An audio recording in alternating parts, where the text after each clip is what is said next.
Hello everyone, and for the final time this year, happy Halloween and welcome to another Rewind review. In this video we're travelling back to the 1970s to take a look at a true Halloween classic, and that is none other than John Carpenter's Halloween. Released in 1978, the very first instalment of the long-running Halloween franchise sees the masked killer Michael Myers escaping from a mental hospital and returning to the small town of Haddonfield, Illinois to kill again. Directed by John Carpenter, who also co-writes alongside Deborah Hill, Halloween stars Jamie Lee Curtis, Donald Pleasance, Nancy Keys, PJ Soles, Charles Cyphers, Kyle Richards, Brian Andrews, John Michael Graham, Nick Castle, Peter Griffith, Sandy Johnson, Tony Moran, Will Sandin, Nancy Stevens and Arthur Mallet. Now, I've got a slight confession to make about this. Much like Friday the 13th, which I reviewed earlier this month, I've never actually seen Halloween before, and that goes across the entire franchise for me. I haven't seen any of the Halloween movies at all. I have seen a few clips from a few of the different installments of this franchise over the years, including the newer trilogy as well as the Rob Zombie remake, but I've never properly sat down to actually watch any of these films. I'll be completely honest, I wanted to do this movie review for last year's lineup of Halloween specials,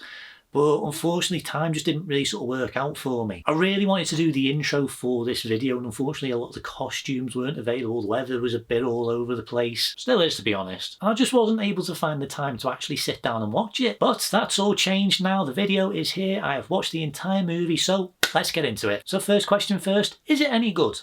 Oh yes. The story for Halloween is incredibly straightforward, with the movie picking up in 1963 and sees a younger Michael Myers killing his sister. It then jumps forward 15 years to 1978 and sees an older Michael escaping from a mental hospital and returning to his hometown, before going on a killing spree with Jamie Lee Curtis's Laurie being a prime target. And that's kind of it. It is the most basic story that you can do for a slasher movie, and it's one that's been done many times over the years. And a lot of the same tricks that this movie does use have been used in a lot of other films. So in many ways it does feel quite familiar, with setups, payoffs and sequences that do feel quite similar to a lot of other things. So I do think people who have never seen this before will kind of know how most of it will go. But what you need to keep in mind is that this movie is one of the earlier slasher films, and a lot of the tricks and tropes that have become quite commonplace in a lot of modern horror movies, this movie helped to inspire. I don't know if a lot of the cliches were originated from this movie or if this movie was inspired by other things, but from what I've been able to tell, this is the movie that helped inspire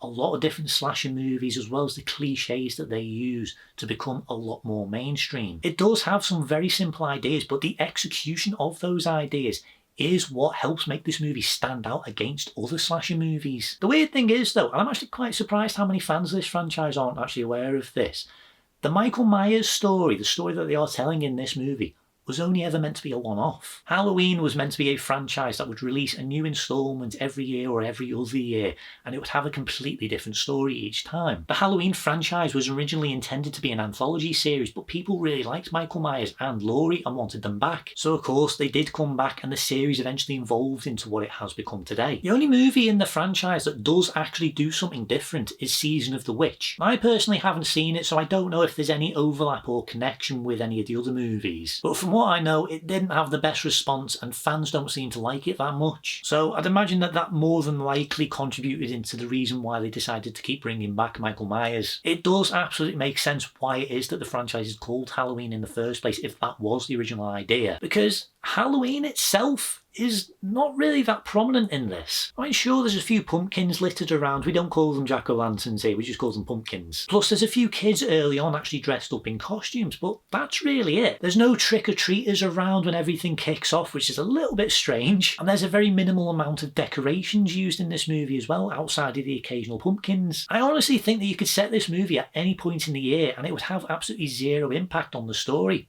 But what would you call it? From what I've seen of the future installments, it does look like they do emphasise the Halloween aspect a lot more, so it's okay. The weirdest thing about my experience with this movie when I actually did watch it was, and I really don't know why, I was kind of expecting a little bit more, but I don't know what. Maybe it's because of how big the franchise has become over the years and what I've seen with a lot of other slasher films, but I really was not expecting it to be as short or as simple as it was. The movie is only about an hour and a half, which I suppose is pretty standard for most films around that time, and actually quite appreciated too. Plus the body count is really low too. I was expecting an absolute gore fest, but this is actually pretty tame. Like, really tame. And coming off of the last review that I did, Winnie the Pooh Blood and Honey, That movie was extremely and unnecessarily graphic, so it did make for a nice change seeing this. And that's kind of reflected in the age certificate for this movie as well, because originally when the movie was released, it was released as an 18 certificate. Well, originally it was rated X, but recently it's been re-released as a 15, and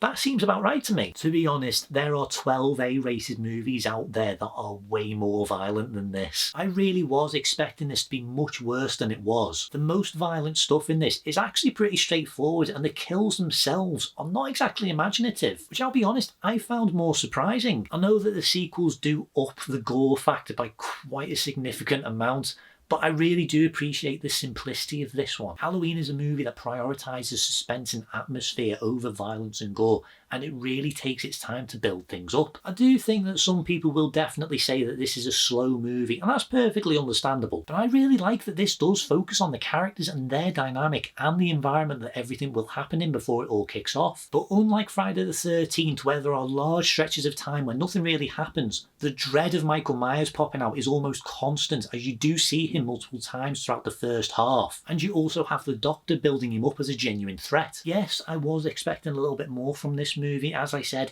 it is a very simple movie with a very straightforward premise, but that isn't bad at all. I know it might sound like that's what I'm saying, but I'm genuinely not. It's a low budget movie that does what it can by utilising suspense and an atmospheric sense of dread in a really effective way, and that is what helps this stand out and become not only memorable but highly influential too. And as for the characters, there's not that many characters that actually do make an appearance in this movie.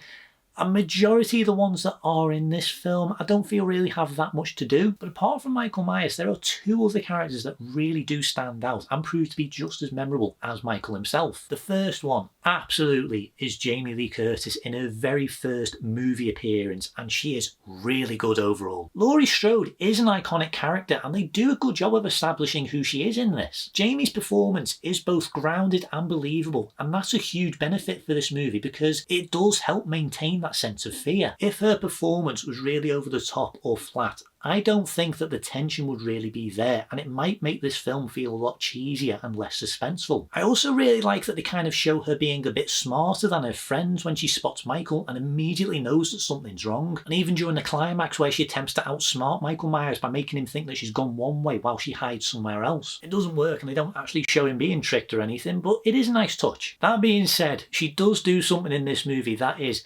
very stupid multiple times, and apparently a lot of people keep bringing this up because there was one time when Jamie Lee Curtis actually got quizzed about it, and her response was, because the director told me to. She drops the knife and she keeps dropping it. I felt like Phoebe from Friends. Just pick up the knife, just pick up the knife, just pick up the knife. Pick up the sock! Pick up the sock! Pick up the sock! It's so frustrating. Anyway, overall, I do think that she is really good in this movie. I think that the character is really good in the way that they establish who she is in this movie. And also, for a first-time movie appearance, Jamie Lee Curtis really does make a great impression. The second of the memorable characters in this movie is Dr. Loomis, played by Donald Pleasance. And he is very instrumental in establishing what kind of a threat Michael Myers is and how much of a threat he can be. Loomis, as is not the most developed character, but the performance from Donald Pleasance is very intense and dramatic, and it really works in building up Michael Myers because you do take what he says seriously. He does have some really iconic lines, and he really does deliver them very well. I will admit, some of the lines can come across as a bit cheesy, but it doesn't take away anything from the film. Admittedly, there is some wooden dialogue and deliveries from some of the other actors in this, but I think that might be because of the use of ADR early on in this movie, which admittedly is quite noticeable, but overall it is okay. Loomis does have a very important role to play in this movie, so in those regards, he is really good, and the performance from Donald Pleasance is great. As I said, there isn't much to a lot of the other characters in this, and some of the performances can feel a little bit off. But overall, I think everyone is fairly good and do a good enough job with what's required of them. But of course, there's one character in this movie that not only stands out against all of the rest, he has become so iconic that even people who have never seen these movies do recognise him. And that is Michael Myers. And not Mike Myers, who many people get him confused with. Oh, behave. Michael Myers is this mysterious presence that stalks Laurie and her friends when he returns to his home after escaping from a mental hospital, as you do. He doesn't speak. He pretty much wears his mask throughout the entire runtime, so we have no idea what he's thinking, and it's never addressed why he goes after these characters. There's no motivation for him, and that makes him terrifying. He's built up expertly during the opening sequence and during the scenes with Loomis. The atmosphere around him is genuinely creepy and really unsettling, from the way he just watches from a distance, the heavy breathing you can hear from him, and the general problem that he just won't die, which I will admit I was a little bit surprised by. It's a very grounded and very believable movie for the most part, but there are hints that there is something a little bit more supernatural at work. I'm not really sure how I feel about that overall, but it does lead to some really fun scenes and visuals. Michael Myers is depicted as this force of nature that comes after you no matter what. He's really big and he's really strong, and he absolutely has the power to give you the chills. Still doesn't answer how he knows how to drive a car. To be fair, they do bring it up. They don't answer why, but I did appreciate that. I also like how they keep him kind of hidden for most of the film too. Even though we do see him in the distance a few times, it's very late on before we actually get any close-ups of him, which does work really well and makes you feel the anticipation of what will happen. I do need to quickly mention the mask itself. For those who aren't aware, the mask that Michael Myers wears throughout this movie is meant to be of William Shatner, who most people will know as Captain Kirk from the original Star Trek. And apparently the reason why they used this mask in the first place was purely because it was cheap. This is a very low budget movie, so they were forced to use whatever they could get their hands on. And I believe it was like $2 or something like that. And I think we can all agree it worked out for the best. It doesn't sound like William Shatner's too happy about it though. Regardless, it is an iconic look and it really does add to how scary Michael can be, and there's no denying that the visual of him just standing there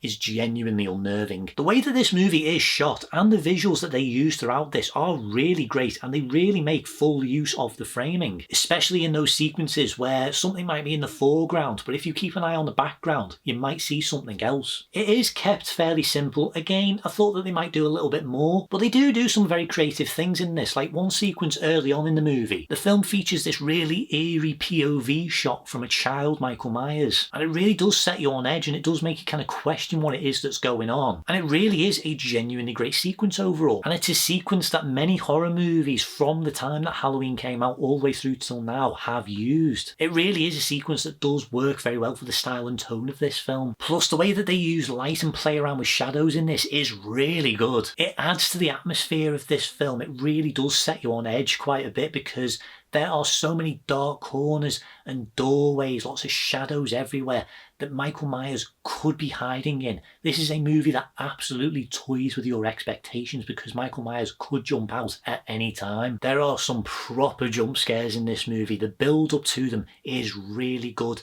They are used very effectively and very sparingly, plus the musical cues that they use to underscore these moments is really good. And one thing that I noticed is that the actual jump scares in this movie only ever happen when something bad is about to happen or there's an actual threat. So this is one of those times where jump scares are used very effectively. I will admit there is one bit that did get me, but it's probably not the bit that you think it might be. But outside of that, I'll admit I was pretty okay with most of it. I think it's probably because I am a little bit more familiar with a lot of the setups that a lot of horror movies do use, because this is one of those movies that does use a lot of those kind of like fake out moments where it does kind of make you think that one thing's going to happen and then it doesn't, and then something else happens instead. And a lot of the setups that this movie does use have been used a lot in a lot of other more modern horror movies. So I do feel like I do instinctively know when that stuff is going to happen. So it didn't really come as too much of a surprise to me, but it is very well done. But, and I cannot stress this enough, I am not discounting how well this movie does at building tension with some really slow burning setups that really do set you on edge. And as I said, the music that they use really helps too. The music for this movie is undoubtedly iconic. I'd go so far as to say that it is probably the most iconic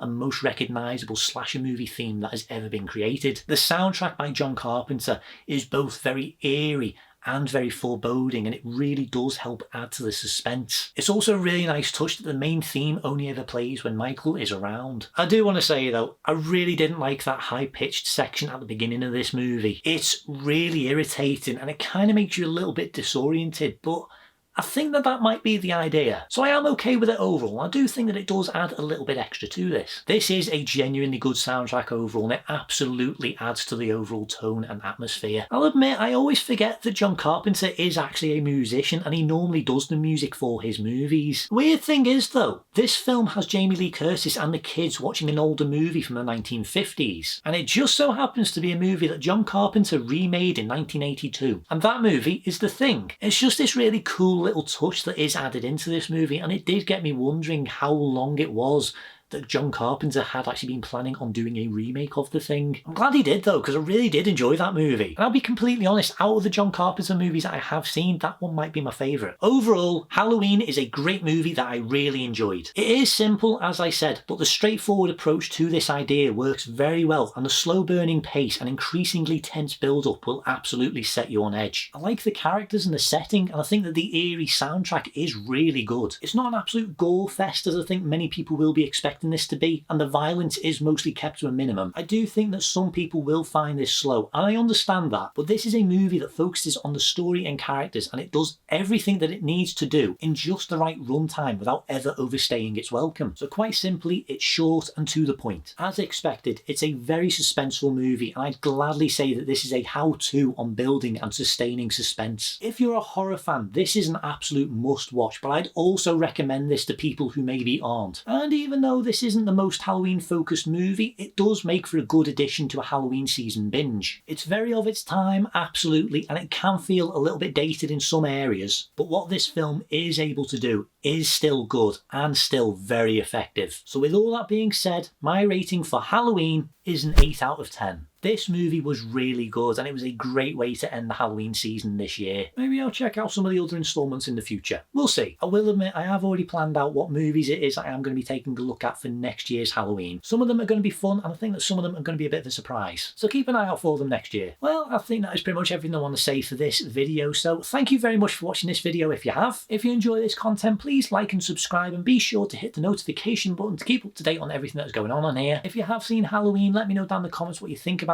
it. Plus, if you have any suggestions for any future Rewind reviews you would like me to do, let me know down below. Thank you once again for watching, and for the final time this year, happy Halloween.